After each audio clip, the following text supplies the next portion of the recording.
좋은 계절입니다. 은혜의 계절, 기쁨으로 함께 날마다 주님의 사랑과 우리에게 베풀어 주신 그 놀라운 일들을 생각하시면서 하루하루 지내는 우리 영성의 가족들이 되기를 부탁드립니다. 좋은 찬양해 주신 우리 순이엘 찬양대 감사 말씀드리고요. 또 우리 10월에 맞게 좋은 보문송 해주신 우리 고주영, 변기인 집사, 고선을 교우 가정에 감사드립니다. 다른 데는 선율이가 여러분들을 보고 봉헌을 했는데 아마 제가 맨날 뒤에 있으니까 선율이가 안 되나 봐요. 오늘 저를 보고서 보문송을 했습니다. 여러분들은 잘 못 보셨겠지만 그래도 자지 않았습니다. 이렇게 입으로 뭐라고 그러더라고요. 네, 좋은 봉헌 찬양해 주신 우리 고주영 교우 가정에 감사 말씀드립니다. 같이 기도하시고 하나님의 말씀 나누겠습니다. 자비하신 주님, 오늘도 저희가 주님 앞에 나와서 예배하면서 이 시간 주님의 말씀을 듣습니다. 주께서 우리를 도우셔서 우둔한 우리의 영혼을 깨우쳐 주시옵고 말씀을 통하여 진리의 길을 발견하는 은혜의 시간이 되게 우리 모두를 도와주시옵소서. 말씀을 전하는 부족한 자도 가려 주시옵고 전하는 자나 듣는 자 겸손하게 주님의 말씀 앞에 무릎 꿇게 하시고 그 말씀 속에서 하늘의 도를 깨닫는 은혜의 시간이 되게 도와주시옵소서. 그리고 예수님의 이름으로 감사하며 기도하옵나이다. 아멘. 제가 지난주에 10월달은 주로 종교개혁을 기억하면서 개혁에 대한 말씀을 드리고 있는데 지난주에 제가 개혁이 과연 무엇인가, 왜 우리는 개혁해야만 하는가 하는 그런 말씀을 드렸습니다. 그러면서 그 결론은 비슷하게 제가 개혁이라는 것은 지금까지는 세상을 향해 있던 우리의 삶이 이제는 세상을 향하지 않고 하나님을 향하는 것이다. 세상에 기울어졌던 우리의 삶이 또는 우리의 믿음의 모습들이 이제는 하나님만을 바라고 하나님께로 나아가는 것이다 하는 그런 말씀을 드렸습니다. 날마다 개혁되어야만 하면은 틀림없는 것 같습니다. 꼭 우리가 종교개혁을 기념하기 때문에 개혁하여야 하는 것이 아니라 그저 우리가 이 땅을 바른 인간으로서 올바른 인간으로서 살아가기 위해서 우리는 날마다 개혁해야만 합니다. 바뀌어져야만 합니다. 변화되어야만 합니다. 제가 마무리하면서 한 번 더 말씀을 드리겠지만 저는 보통 이제 토요일날 저녁에 늦게까지 오늘 예배 준비를 하고 또 드릴 말씀을 정리하고 또 수정하기도 하고 하는 그런 작업을 보통 합니다. 그러면 이제 혼자 조용히 있고 깜깜하고 그러니까 아무래도 좀 졸려올 수도 있어서 보지도 않으면서 듣지도 않으면서 TV를 그냥 틀어놓습니다. 그냥 뭐가 좀 이렇게 같이 살아있는, 움직이는 것처럼 깨어있는 것처럼 되어 있어야지만 제가 깨어있는데 도움이 되니까 그러면서 저는 공중파는 잘 안 보는데 그 시간에는 뭘 틀어내냐면 그것이 알고 싶다라는 걸 그냥 틀어놓습니다. 채널 5지요. 채널 SBS 선전하는 거 아닙니다. 저 SBS 별로 안 좋아하니까 채널 5를 틀어놓고 뭐라고 그러건 무슨 주제를 하건 그냥 제 일을 합니다. 그러다가 이제 조금 쉴 때 되면 이렇게 오늘은 무슨 주제를 가지고 하나 그러는데 전에는 한참 좀 정치적인 이슈 가지고서 많이 했어요. 뭐 탄핵되기 전에 그런 이슈를 많이 하더니 요새는 이제 돌아와서 이런 개인적인 이슈, 뭐 언제 사라진 사람에 대해서 막 추적하고 뭐 그런 일들을 이제 그런 방송들을 하더라고요. 근데 어제는 재밌더라고요. 보통 텔레비전에서 방송을 할 때 종교에 대한 방송을 하면은요, 좋은 것도 있지만 종교에 대해서 비판적인 방송을 하면은 거의 90% 이상이 다 교회에 대한 이야기입니다. 그래서 교회에 대한 이야기로 기독교에 대한 비판적인 내용을 가지고서 프로를 만들어서 이야기해요. 뭐 어떤 목사가 어떻게 했고 전에도 그런 거 한번 말씀드렸죠. 뭐 필리핀에 선교하러 간다고 그러면서 선교사가 가 있고 여기서는 어떤 교파에서 높은 사람들이 다 거기다 지원하고 그러면서 가끔 선교사를 방문한다 그러고 여기서 이제 교계의 높으신 분들이 방문을 했더니 거기서 목사는 아니더라도 할 수 없는 그런 못된 짓을 했다는 그런 방송을 해요. 근데 거기에 등장하는 주인공들의 90%는 개신교입니다. 기독교입니다. 그래서 저는 늘 그거 볼 때마다 막 가슴이 아프고 보기 싫어요. 왜 저러나. 어제는 안 그러더라고요. 어제 보신 분 계세요? 어제는 스님이에요. 스님. 네. 스님에 대해서 뭐 잘 안 봐서 내용은 모르겠어요. 근데 가끔 이렇게 얼핏 보니까 어떤 스님이 있는데 어떤 여자하고 같이 동침을 해서 아기를 낳아가지고서 뭐가 어떻게 돼가지고서 이 스님은 스님대로 이 사람들을 고소하고 또 이 사람들은 뭐 다른 사람의 사주를 받아서 거꾸로 고소해서 뭐 애 기르는 양육비에 무슨 뭐 해가지고서 스님한테 20억 원을 내놓으라 라고 고소를 했다는 거예요.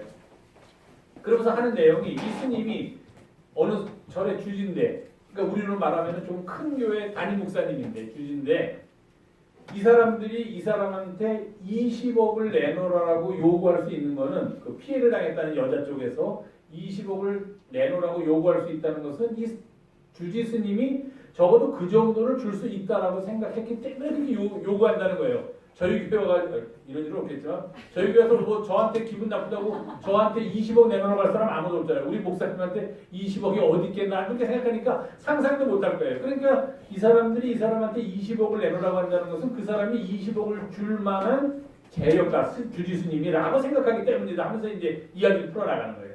그러면서 그 사람이 거기에 주지 스님으로 있는데 뭐 그 자리에 있게 되기 위해서 또 어떤 사람 쫓겨난 사람 뭐 이런 얘기들을 하더라고요. 뭐 그냥 듣다가 말다 하면서 이렇게 했는데 그걸 보면서 야 어떻게 우리가 사는 땅이 이렇게 점차 살기가 어려워졌으면 종교계의 지도자로 자처하는 사람들이 행했던 비리들을 우리는 늘 저렇게 들어야 하나. 제가 그런 참 자괴감을 느꼈습니다. 그게 뭐 기독교가 아니니까 이번에는 우리 개신교가 아니니까 신난다 불교니까 더 신난다 뭐 어떤 분은 그랬을지 모르지만 그러면 안 되고 야 어떻게 인간의 가장 거룩함에 들어가는 자리에 함께 있는 사람들을 지도하는 위치에 있는 사람들의 삶이 저런 삶을 살면서 어떻게 그 자리에 있을 수 있을까 하는 그런 참 안타까움을 내가 금할 길이 없었어요. 그러면서 제가 느꼈습니다. 오늘 말씀을 줍니다. 사람은 늘 변해야 되는데 늘 스스로를 성찰하고 스스로가 걷고 있는 길이 바른 길인지를 돌아봐야 되는데 왜 우리는 그것을 하지 못하고 있는 것일까? 그것을 하지 못하면 어떻게 되느냐? 사람이 아니라 우리는 모두 다 괴물이 될 수밖에 없다. 괴물이 되면 낫고 짐승처럼 살 수밖에 없다는 거야. 아무리 뭐 높은 지위에 있고 많은 재력을 가지고 있고 뭐 세상 없는 것들을 사람들한테 이야기한다고 하더라도 적어도 우리가 잘못하면은 사람으로서 종교계의 지도자가 아니라 사람으로서 사는 것조차 잃어버리게 된다는 그런 걸 느꼈습니다.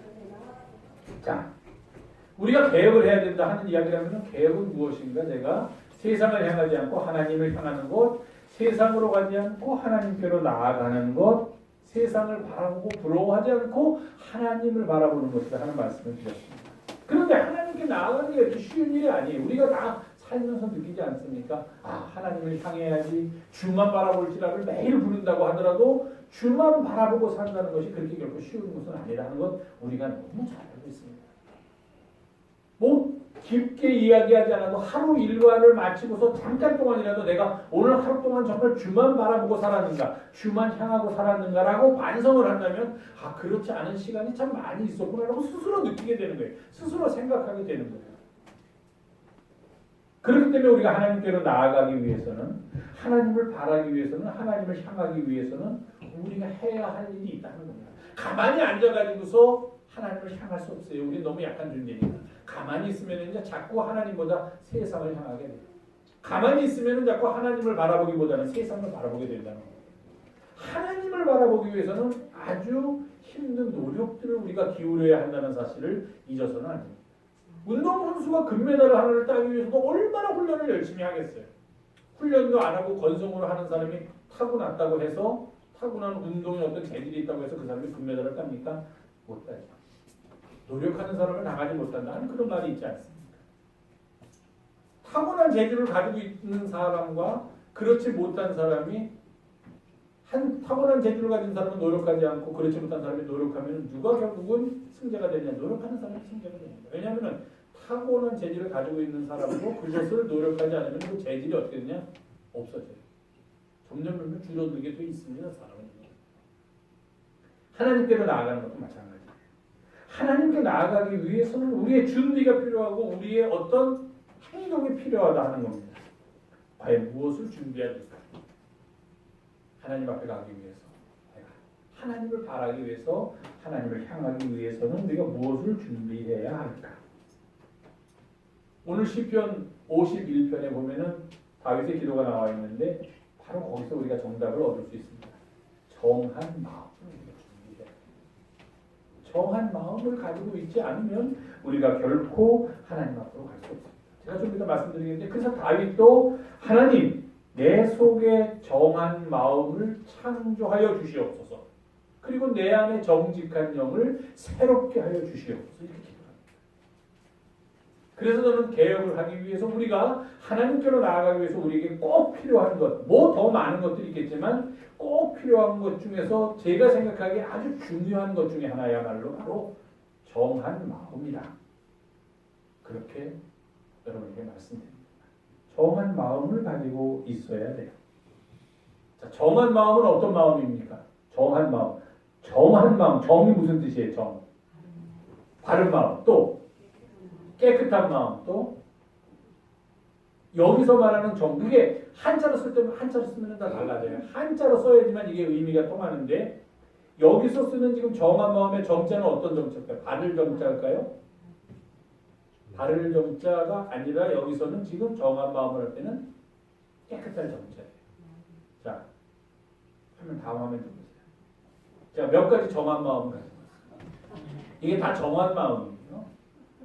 제가 오늘 드리려고 하는 말씀은 이 정한 마음을 우리가 가지고 있어야 된다는 거예요. 너무 어려울 것 같아요.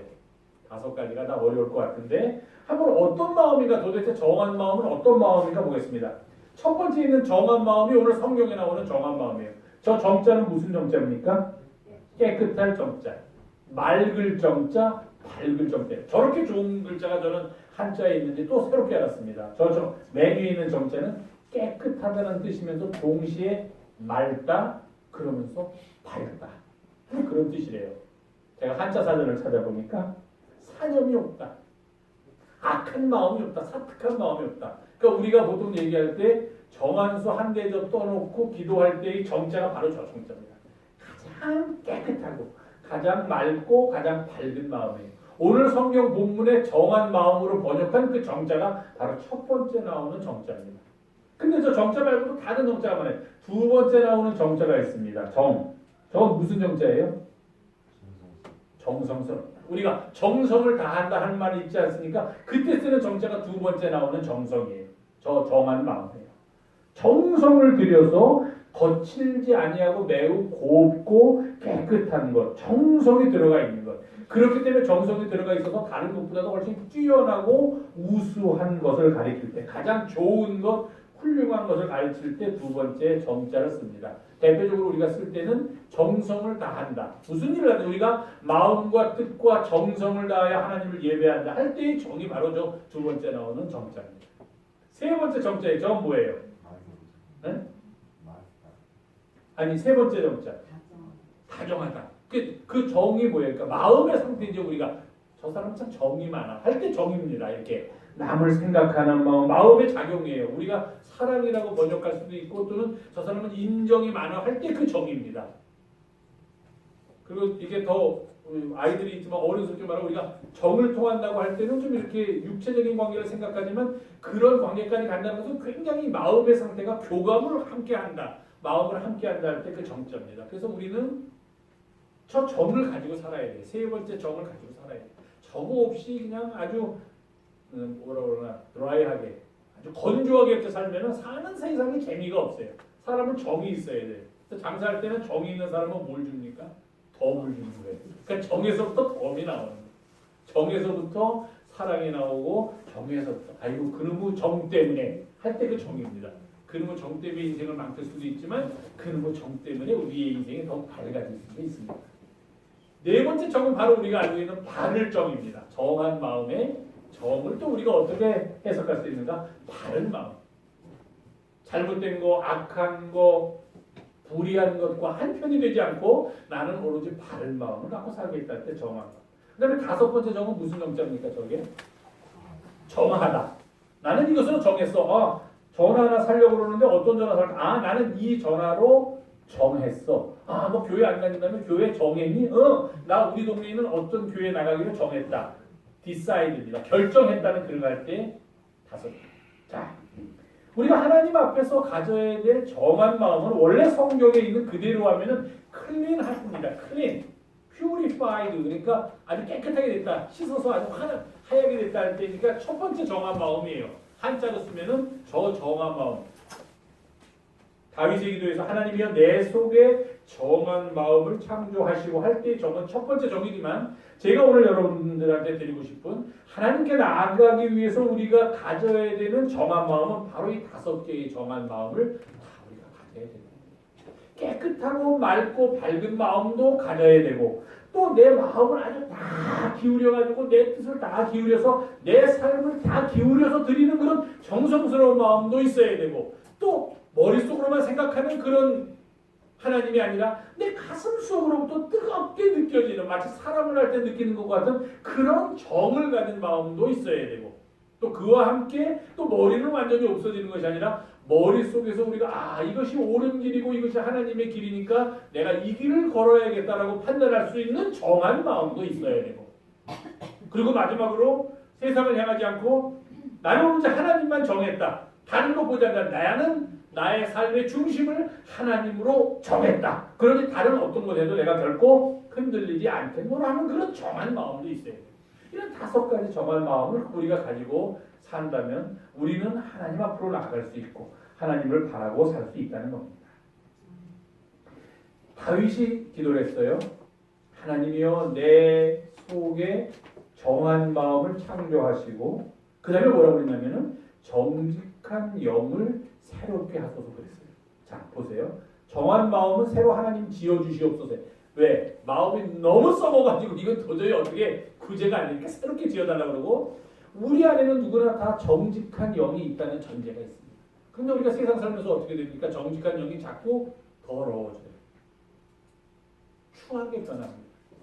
그래서 다윗이 뭐라고 기도했는가? 우리 안에 있는 정직한 영을 다시 깨끗하게 씻어서 새롭게 하여 주시옵소서. 이렇게 기도를 합니다. 오늘은 제가 그래서 이 5가지 정한 마음을 가진 사람들 성서에서 몇 가지 이야기를 가지고 여러분들한테 우리가 함께 이런 마음을 갖고 살아야지만 우리는 개혁에 하나님께서 하시는 기이한 일에 동역자가 될 수 있다는 그런 말씀을 드리려고 합니다. 첫 번째는 바로 오늘 시편 51편의 주인공인 다윗입니다. 다윗. 자, 하나 좀 넘겨주세요. 다음에는 제가 이걸 갖고 와서 제가 이거 사야겠어요. 이렇게 넘기는 거를. 그래서 제가 필요할 때 제가 넘겨야죠. 다윗. 다윗은 제가 늘 말씀드리지만 이스라엘 왕 중에 가장 위대한 왕이 다윗입니다. 그래서 삼각형, 제가 그려냈는데 뭐 삼각형을 하나를 정상으로 그리고 하나를 거꾸로 그린 거 이렇게. 그래서 두 개를 겹쳐놓은 것을 우리가 보통 다윗의 별이라고 합니다. 이제 머릿속으로 그려보세요. 크게 삼각형이 하나 있고 거꾸로 삼각형이 이렇게. 그럼 별 모양이 되죠. 6개의 꼭지점이 있는 별 모양이 됩니다. 그것을 다윗의 별이라고 하고 그게 바로 이스라엘 국기에 있습니다. 다윗은 정치적인 왕이었기 때문에 아직도 이스라엘 사람들에게 있어서 가장 위대한 정치적 지도자로 그렇게 남아있는 사람입니다. 그런데 그 이스라엘의 가장 위대한 왕 다윗에게도 평생 그를 따라다니며 그를 괴롭히는 주홍글씨가 있었습니다. 주홍글씨 다 아시죠? 그가 행했던 나쁜 일이 쉽게 말하면 이마에 남아요. 가인이 아벨을 죽인 다음에 하나님이 가인의 이마에다가 표를 하셨죠. 저 사람 살인자다라고 표를 한 건데 그 표는 사실은 가인을 죽이기 위한 것이 아니라 가인을 살리기 위한 표였어요. 하나님이 직접 그의 이마에 표를 하셨으니까 다른 사람들이 가인을 보고 그를 죽이지 못하도록 살인자라고 정죄하지 못하도록 한 표입니다. 어쨌든 다윗 왕에게도 그런 주홍 글씨가 있었습니다. 평생 그를 괴롭혔습니다. 이것을 해결하지 않고는 이 주홍글씨를 해결하지 않고서는 이 주홍글씨에 대한 문제를 자기가 어떻게 변명하든지 또는 어떻게 다른 것들로 사람들한테 설명하지 않고서는 그 이외에 다윗이 행했던 모든 다른 어떤 업적도 결코 그 빛을 발할 수가 없었습니다. 그 주홍글씨 하나 때문에. 과연 그 주홍글씨는 무엇이었을까요? 다윗 왕이 하나님의 성전을 지으려고 했습니다. 그랬더니 하나님이 짓지 못하게 합니다. 하나님, 나 성전을 짓고 싶은데 왜 짓지 못합니까? 하나님께서 말씀하십니다. 내가 지금까지 전쟁에서 너무나 많은 사람의 피를 흘렸다. 무슨 명분을 내세우더라도 그것을 내가 용서했습니다. 그렇게 피를 많이 흘린 손으로 아무리 정당화하려고 하여도 그 손으로 내 집을 짓는다는 것을 나는 바라지 않는다. 그것이 그의 주어물이었을까요? 아니에요. 피를 많이 흘리고 전쟁터에서 싸움을 하고 이기면 이길수록 하나님 앞에서는 별로 탐탁지 않은 인간이지만 그가 다스리는 나라의 백성들에게서는 어떤 소리를 듣습니까? 위대한 왕이 됩니다. 사울은 천천히요, 다윗은 만만이다라는 말을 했습니다. 왕이 될 수 있다는 거예요. 왕이 돼서는 어떻게 해야 됩니까? 더 많은 피를 흘려야 돼요. 그래서 나라를 크게 만들어야만 합니다. 더 많은 외국 사람들의 피를 흘려서 우리나라 사람들을 잘 살게 만들면 그 피를 흘리게 하는 것은 절대로 왕에게 있어서 흠이 되지가 않는다는 거예요. 오히려 백성들이 박수를 칩니다. 우리 왕 잘하고 있다. 지금 정신 나간 미국 사람들이 정신 나간 트럼프한테 박수 치는 게 우리 대통령 잘해. 우리가 보기에는 정신 나가는데 우리한테 손해를 보기 때문에 정신 나간 게 아니라 객관적으로 참 이상하게 하는데 미국 사람들은 박수죠. 왜? 트럼프가 뭐라고 했습니까? 지금까지 외국 사람들 도와준 건도 안 도와주고 당신들 주겠습니다. 와, 잘한다. 훌륭한 대통령. 이렇게 되는 거예요. 그러니까 남들이 다 보기에는 잘못된 일이라고 할지라도 안에서 보면 박수를 받는 것처럼 다윗도 그가 아무리 많은 피를 흘렸어도 이스라엘 역사의 입장에서 보면은 가장 위대한 왕입니다. 어떻게? 영토를 넓힌 왕. 많은 나라를 식민지로 만들어서 거기서 조공을 받아가지고서 이스라엘을 풍요롭게 만든 왕. 그런 왕이 다윗 왕이기 때문에 피를 흘린 것은 그에게 주어물시가 되지 않습니다. 민족이라는 이름하에 또는 나라라는 이름하에 국가라는 명분하에 이것은 오히려 업적으로 남습니다. 흠이 아닙니다. 그럼 다윗 왕의 주어물시는 과연 무엇일까요? 바로 우리아의 아내 바세바와 동침하였다는 그 사실. 우리아는 누구냐면 이스라엘 사람이 아니에요. 당시에는 전쟁을 하기 위해서 군대가 필요하면 외국 사람 중에서 군인을 사왔습니다. 용병을 사왔어요. 우리아도 그런 용병 중에 한 사람입니다. 용병은 사실 충성심은 별로 없어요. 왜 전쟁을 합니까? 용병들은 돈을 받고 전쟁을 하는데 이 우리아는 달랐습니다. 외국 사람임에도 불구하고 다윗에 대한 충성심이 아주 강했어요. 그런데 우리아에게 한 가지 문제가 있었다면 그 부인이 너무 예뻤나 봅니다. 그래서 다윗이 우리아가 전쟁에 나가 있는 동안에 우리아의 아내를 알게 되고 바세바를 취해가지고 동침을 했습니다. 여기까지도 잘못됐는데 그런데 그만 이 사실이 발각될까봐 우리아를 죽입니다. 아주 다윗이 씻지 못할 자기를 위해서 충성을 다하는 장군의 부인을 취한 것도 씻지 못할 죄인데 그것을 감추기 위해서 그 장군을 죽입니다. 이런 못된 놈이 있네. 나쁜 놈이 있나. 그것도 아주 야비합니다. 우리아의 아내를 취한 다음에 이제 정신을 차렸죠. 정신을 차려가지고 이래서는 안 되겠다 해서 작전을 세우는데 혹시 그래서 부인이 임신할 수도 있으니까 어떻게 하냐면은 전쟁에 나가서 열심히 싸우고 있는 우리아를 불러들입니다. 그래서 부인하고 같이 자게 만들어요. 근데 이 우리아가 워낙 충성심이 강하고 또 군인으로서 이렇게 마음이 평생을 사는 사람이니까 지금 내 부하들은 전쟁에 나가서 다 지금 생사의 기로에 서 있는데 내가 어떻게 편안하게 부인하고 집에서 부인과 동침을 할 수 있겠는가. 그러고서 부인하고 동침하는 것을 거부합니다. 그러니까 다윗의 첫 번째 계략이 그만 실패로 돌아갑니다. 이러다가 바세바가 혹시라도 임신이라도 하게 되면 큰일 나죠. 자기의 범죄가 들어가니까. 그러니까 그 다음에는 무슨 일을 합니까? 우리아를 전쟁터로 보냅니다. 다시. 보내면서 우리아가 속해 있는 그 부대의 이스라엘 장군한테 개인적으로 편지를 씁니다. 이 장군 우리아를 가장 위험한 전투, 그래서 많은 사람이 죽어도 좋은데 그 전투에 참여시켜서 그 전투의 맨 성공에다 내세워서 그를 죽게 하는 거예요. 그래서 그렇게 죽습니다. 가장 위험한 전투. 우리아가 맨 앞에 설 필요도 없는 전투인데 우리아는 이스라엘 장군의 지시를 받으니까 그 전투에서 이스라엘 장군이 우리아 보고 맨 앞에 나가서 싸우라고 합니다. 그래서 우리아가 그는 죽고 다윗의 범죄. 이게 다윗의 평생의 주어물입니다. 왜 주어물일까요?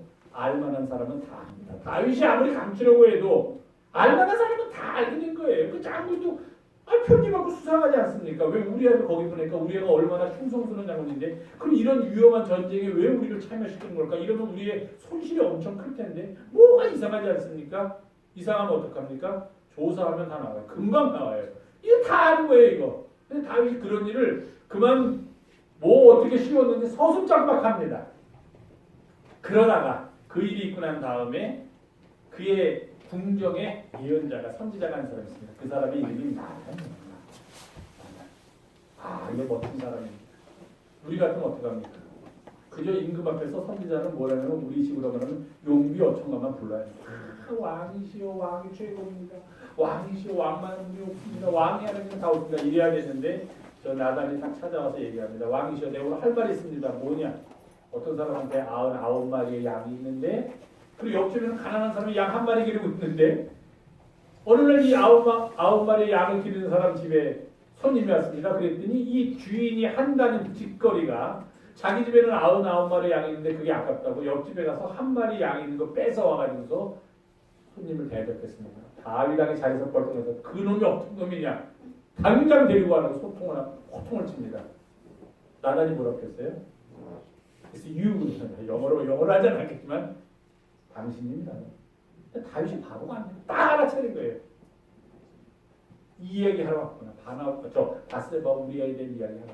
그리고 여기서 내가 이런 정신 나간 놈이 나 당장 하옥시키고 내일 처형해라 했다가는 오히려 자기한테 크게 누가 될 것을 너무도 잘하니까 다윗이 거기서 안 되겠다. 여기서 내가 벗어날 수 있는 길은 회개하는 길이다. 깨닫게 됩니다.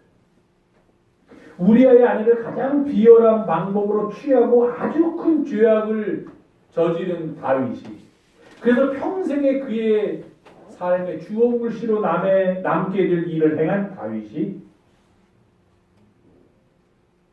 여기서부터 구원의 길을 찾게 됩니다. 그것이 바로 시편 51편입니다. 이 시편 51편이 다윗을 살려줬습니다. 셰익스피어의 4대 비극 중에 맥베스라는 그런 비극이 있습니다. 이 맥베스는 아주 싸움을 잘하는 충성스러운 장군인데 전쟁에 나갔다가 돌아오는 길에 세 마녀를 만납니다. 세 마녀가 맥베스한테 얘기합니다. 네가 이 나라의 왕이 될 것이다. 당시 스코틀랜드라는 나라에는 덩컨이라는 왕이 있었는데 덩컨이 왕이 아니라 네가 왕이 될 것이다. 예언을 합니다. 맥베스가 돌아왔는데 그 소문이 퍼지면서 그 부인도 그 소문을 듣게 됐는데 부인이 야망이 컸습니다. 레이디 맥베스. 그래서 맥베스가 부인이 맥베스를 통하여서 왕 덩컨을 죽게 됩니다. 근데 맥베스는 그렇게 해서 왕이 될 생각이 별로 없었기 때문에 무척 고민스러워합니다. 그 일. 그리고 아주 괴로워가지고 어쩔 줄 몰라합니다. 그때 나오는 그 유명한 독백이 있습니다. 왕 덩컨을 죽이고 난 다음에 자기 손에 묻은 그 피를 보면서 맥베스가 온 세상에 있는 바닷물을 다 가지고 온다고 한들 내 손에 묻어있는 이 피를 닦을 수 없겠구나. 그런 고백을 해요. 바로 다윗의 심정이 나단의 이야기를 듣는 순간 이렇게 되었다는 겁니다.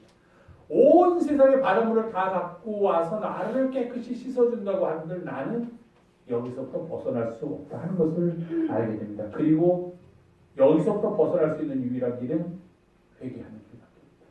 내가 하나님 앞에 무릎 꿇는 길밖에 없다는 것을 알게 됩니다. 시편 51편에는 부제가 달려 있습니다. 다윗이 바세바와 동침한 후 선지자 나단이 그에게 왔습니다. 이렇게 부제가 달려 있습니다. 즉 시편 51편은 그것이 다윗이 지은 시라고 생각되지만 설령 다윗이 짓지 않아도 문제가 되지 않는다는 겁니다. 무엇이냐? 다윗의 마음이 이렇다는 겁니다. 다윗이 이런 기도를 드렸음에 틀림이 없다라고 후세 사람들이 믿게 되었다는 것입니다. 그는 전제 군주임에도 불구하고 그가 왕이면서 그가 법입니다. 그가 하는 일은 다 옳습니다. 그가 하는 일에 아무도 아니요 당신은 틀렸습니다라고 말할 수 없습니다. 그런 엄청난 권력을 가지고 있음에도 불구하고 그는 회개하였습니다. 자신이 죄인임을 고백하였습니다. 그리고 이렇게 죄인된 자신을 깨끗게 해달라고 하나님 앞에 간구합니다. 나의 죄악을 맑게 씻겨 주시옵소서. 우슬초로 나를 정결케 하여 주시옵소서. 내가 정하게 되겠습니다. 나의 죄를 씻어주소서. 내가 눈보다 희게 되겠습니다. 하나님이여 내 속에 정한 마음을 창조하시고 내 안에 정직한 영을 새롭게 하여 주시옵소서. 다윗이 하나님 앞에 무릎을 꿇었습니다. 그리고 자신의 죄를 용서해달라고 자신을 정하게 깨끗하게 변화시켜달라고 내 안에 정직한 영이 지금 악한 영으로 사로잡혀 있는데 그 정직한 영을 다시 새롭게 해달라고 기도했습니다. 이스라엘뿐만 아니라 온 근동 지방을 다스리는 전제 군주입니다. 아주 강한 그런 왕이 다윗이었습니다. 그가 이렇게 낮아졌습니다. 그는 깨달았습니다. 내가 지금 이스라엘 왕으로서의 이 직과 그리고 계속해서 이렇게 주변의 나라들을 점령하고 또 그 나라들로부터 존경을 받기 위해서는 내가 먼저 하나님 앞에 회개를 고백하는 것, 이것을 해야 된다는 것을 알았습니다. 이것이 없이는 결코 이스라엘의 통치자가 될 수도 없으며 백성들의 존경과 지지를 받는 왕직을 수행할 수 없다는 것을 그는 너무도 잘 알고 있었다는 것입니다. 하나님 앞에서 그가 행하시는, 하나님이 행하시는 기이하고 위대한 일에 자신이 참여할 수 없다는 것을 다윗은 너무나도 잘 알았습니다. 그렇게 되기 위해서는, 내가 이 왕직을 계속 수행하기 위해서는, 또 왕으로서 다른 주변의 나라의 그런 백성들로부터 또는 나라의 사람들로부터 내가 존경받는 왕이 되기 위해서는 먼저 하나님 앞에 나의 죄를 고백하고 내가 깨끗하게 되어야만 한다는 사실을 다윗이 알고 있었다는 겁니다. 먼저 스스로 정결하고 스스로 성결하고 그리고 그의 안에 정한 마음이 새로 지어지지 않는 이상 그가 하는 모든 일은 많은 사람들의 조롱거리가 될 뿐이지 결코 존경의 대상이 될 수 없다는 것을 다윗이 너무나도 잘 알았습니다.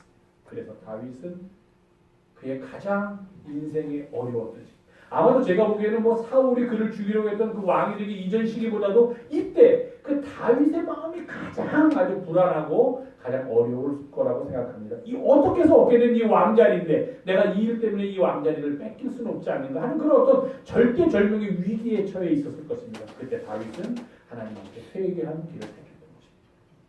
내 안에 나를 정결하게 하소서, 내 안에 정한 마음을 창조하소서, 내 안에 정직한 영을 새롭게 하소서. 이보다도 좀 더 오래된 얘기지만 제가 오늘 다윗이 주인공이라서 다윗 얘기 먼저 했고, 두 번째는 여호수아라는 사람 얘기하겠습니다. 여호수아는 여러분께서 잘 아시다시피 모세의 뒤를 이어서 이스라엘의 지도자가 된 사람입니다. 근데 여호수아는 모세만큼 이렇게 좀 강하지 못했습니다. 사람이 유약하고 아이고 이거 떨려. 내가 어떻게 이스라엘 백성들을 이끌고 가나안 땅에 들어갈 수 있을까? 그렇게 걱정하던 사람입니다. 모세 밑에서 모세에게서 배우기는 했지만 모세가 가진 카리스마를 그가 갖지 못했던 것 같습니다. 그래서 여호수아 1장을 보면은 맨 하나님이 말합니다. 강하고 담대하라, 내가 너와 함께 하겠다. 강하고 담대하라, 걱정하지 말아라, 모세에게 한 것처럼 너와 함께. 그 말씀으로 여호수아 1장이 이루어져 있다는 것은 그만큼 여호수아가 아직 지도자로서 뭔가 우리가 흔히 얘기하는 2% 부족한 것은 아닌가 하는 생각을 하게 됩니다. 근데 이 여호수아 앞에 이제 가장 큰 과제가 있어요. 모세가 있으면 당연히 모세는 죽었습니다. 가나안 땅까지 요단강을 건너서 가나안 땅까지 데려다 주고 죽지. 왜 하필이면 요단강을 건너기 전 가나안 땅이 저기 보이는 코앞에서 모세가 죽고 만 거죠. 아이고, 우리 선생님 조금만 더 살아서 저 건너가서 돌아가시면 건너간 다음에 내가 후계자가 됐으면 좀 나을 텐데 이거 어떻게 건너가나부터 여호수아한테는 걱정거리였습니다. 근데 건너가야 되니까 이제 준비를 합니다. 가나안 땅을 요단강을 건너서 가나안 땅에 들어갈 때 제일 처음에 만나게 될 가장 어려운 적이 누구였냐면 여리고성이었습니다. 미래는 정보는 다 있었어요. 여리고성이니까 요단강 이편에 머물러 있으면서 이제 백성들이 요단강을 건너가야 되는데 여호수아가 자기 부하들을 데려다놓고 참모들을 데려다놓고 자 무엇을 해야 되나 물어봅니다. 첫 번째로 여리고성을 정탐해야 됩니다. 우리가 어떻게 공격을 할지 어떻게 해야 될지 여리고성의 상태를 알아야 됩니다. 맞는 얘기죠. 전쟁을 해야 되니까. 그 다음에는 저 요단강을 우리가 어떻게 건너야 될지 궁리를 해야 됩니다. 다리를 놓아야 될지 배를 타고 건너야 될지 뭐든 어떻게 되고 또 순서 각 지파별 순서는 어떻게 되고 대우는 어떻게 짜야 되고 옛날 전쟁이니까 이런 것들을 다 연구합니다. 그래서 여호수아가 그들의 이야기를 들어서 먼저 여리고성에 정탐꾼을 보냅니다. 강을 몰래 건너서 보냅니다. 그래서 거기서 그 유명한 라합이라는 여성을 만나게 되는 이야기가 바로 여호수아 2장에 있는 이야기. 돌아와서 어떻게 여리고성이 이루어져 있으니까 우리가 어떻게 공격하면 되겠습니다.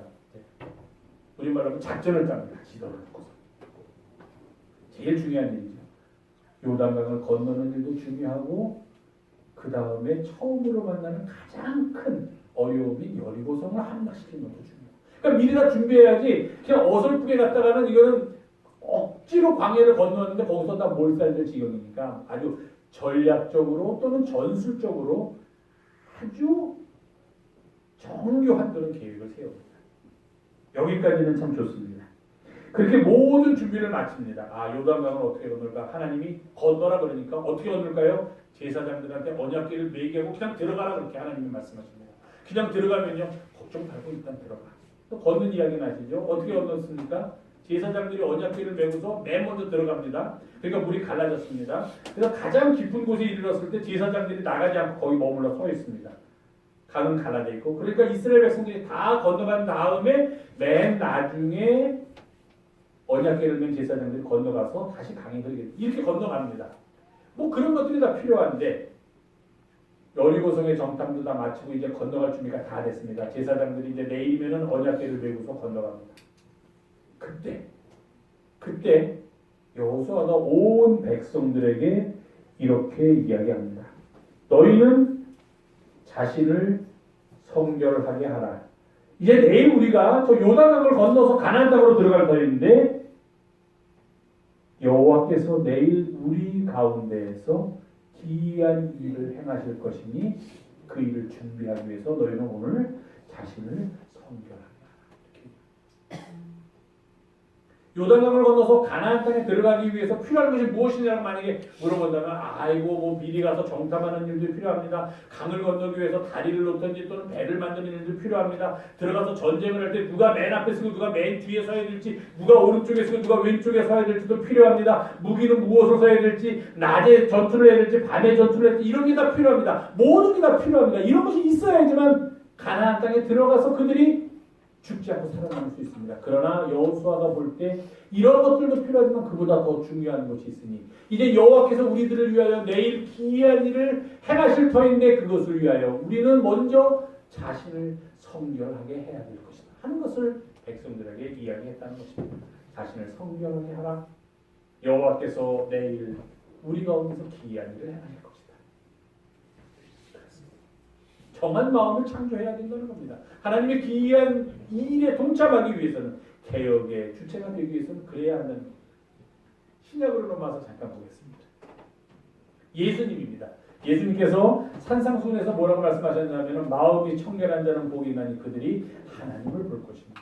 사실 우리는 죄악된 인간이기 때문에 구약 성경에는 뭐라고 하냐면 아무도 하나님을 볼 수 없다. 왜? 하나님은 너무 깨끗하고 너무 위대하신데 우리는 너무 더럽고 추한 죄인이기 때문에 죄인된 우리가 하나님을 보는 순간 우리는 모두 다 죽게 될 것이다. 구약에서는 그렇게 얘기합니다. 그런데 예수님은 하나님을 볼 수 있다고 얘기합니다. 아무나 볼 수 있는 것이 아니라 마음이 청결한 사람은 복이 있다. 마음이 청결하다는 것이 무엇입니까? 그 안에 정한 마음이 청결. 정직한 눈이 새롭게 되었다는 겁니다. 예수님께서 사람들 앞에 나와서 이제 공생애를 시작하시게 되었습니다. 그런데 세상에 자신을 드러내기 전에 세상에 나오시기 전에 하신 일이 있습니다. 그것이 무엇이냐? 먼저 금식하시고 그 다음에 사탄을 만나서 사탄의 세 가지 시험을 이기시고 그리고 세 번째로는 세례 요한에게 세례를 받으셨습니다. 왜 그러셨을까요? 성결하기 위해서. 스스로를 깨끗하게 하기 위해서, 정결하게 하기 위하여 하셨습니다. 아니 예수님이 저런 일이 필요했을까요? 물론입니다. 필요하지 않습니다. 예수님은 정결하신 하나님의 아들이시기 때문에 굳이 세상의 방법으로 금식한다든지 사탄의 시험을 이긴다든지 세례를 받음으로 해서 자신이 정결해지는 그런 절차를 행하실 필요가 없으신 분입니다. 그런데 왜 하셨을까요? 우리들에게 보여주시기 위해서, 우리들을 가르쳐 주시기 위해서.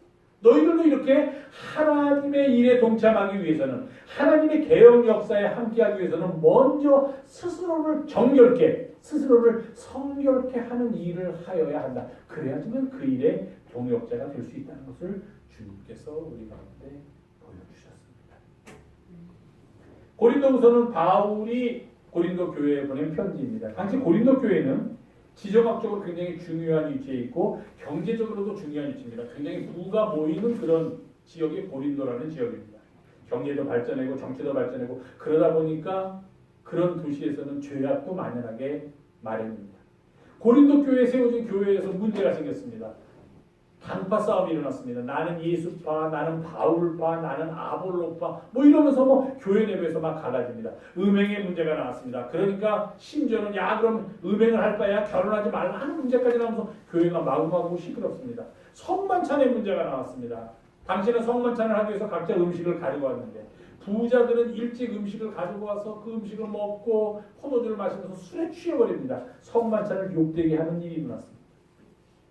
부활의 문제가 또 문제가 되었습니다. 과연 부활할 수 있겠는가?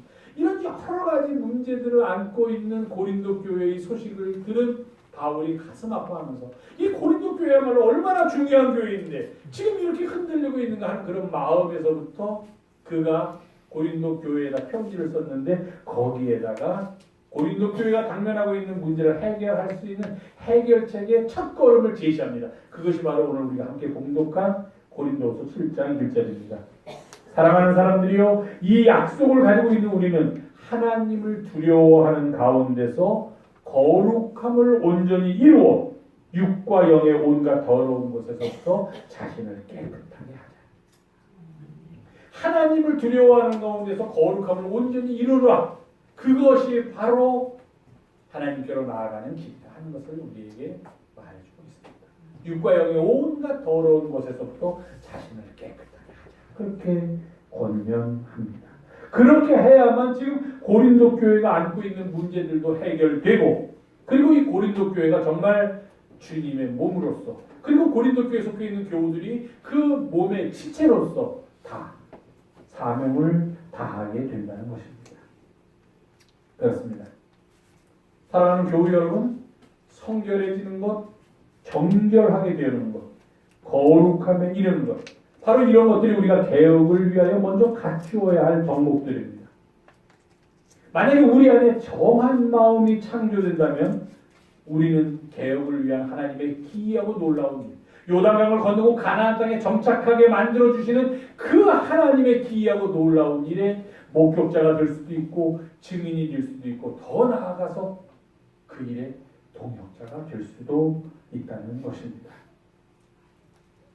복습하겠습니다. 하나 넘겨주세요. 정한 마음은 어떤 마음인가? 아니 뒤로.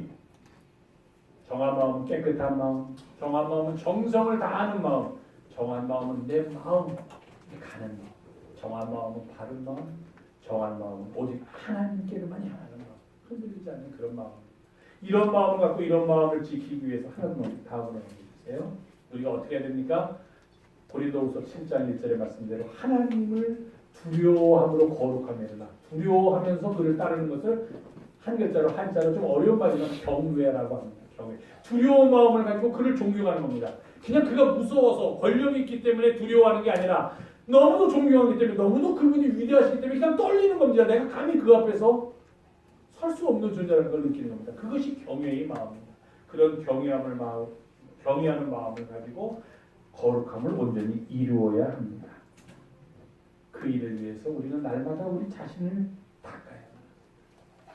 우리의 몸을 깨끗하게 하기 위해서 우리가 샤워도 하고 목욕도 하고 날마다 깨끗이 씻는 것처럼 닦아야만 합니다. 우리의 마음이 정하게 될 때까지, 우리의 영혼이 주님의 거룩함을 닮아갈 때까지 우리는 끊임없이 닦아야만 합니다. 그러면 우리는 미가 선지자가 노래한 것처럼 하나님이 기뻐하시는 일에 참여할 수가 있습니다. 미가 선지자는 이렇게 이야기합니다. 내가 무엇을 가지고 여호와 앞에 나아갈까? 내가 무엇을 가지고 높으신 하나님께 경배할까? 내가 번제물로 1년 된 송아지를 가지고 그 앞에 나아갈까? 여호와께서 천천마리의 숫 양이나 만만의 강물 같은 기름을 기뻐하실까? 내 허물을 위하여 내 마다들을 내 영혼의 주의로 말미암아 내 몸의 열매를 드릴까? 그러면서 그를 깨닫습니다. 아, 사람아, 주께서 선한 것이 무엇임을 내게 보이셨나니 여호와께서 우리에게 구하시는 것은 바로 우리가 이 땅에서 정의를 행하고 인자를 사랑하고 겸손히 하나님과 함께 행하는 것이다 하는 것을 미가 선지자가 깨닫게 됩니다. 이 길이 바로 우리가 정한 마음을 갖고 세상을 살아가는 길이요, 하나님께서 이 땅에서 행하시는 기이하고 놀라운 창조의 역사, 개혁의 역사에 우리가 함께 참여할 수 있는 길이 됩니다. 우리 바라기는 우리 안에 정한 마음을 창조하소서. 이 기도가 이번 10월 우리의 기도가 되기를 바랍니다. 우리 안에 깨끗하고 맑고 밝은 마음을 지어주소서. 우리의 정성을 다할 수 있는 마음을 지어주소서. 우리의 마음이 하나님을 향하게 하시고 우리의 머리가 하나님을 향하게 하시고 그래서 우리는 오직 하나님으로만 정하고 세상을 향하지 않게 하소서. 이런 기도를 드리는 이번 10월 우리 영성의 가족들이 되기를 주님의 이름으로 부탁을 드립니다. 기도하겠습니다. 고마워.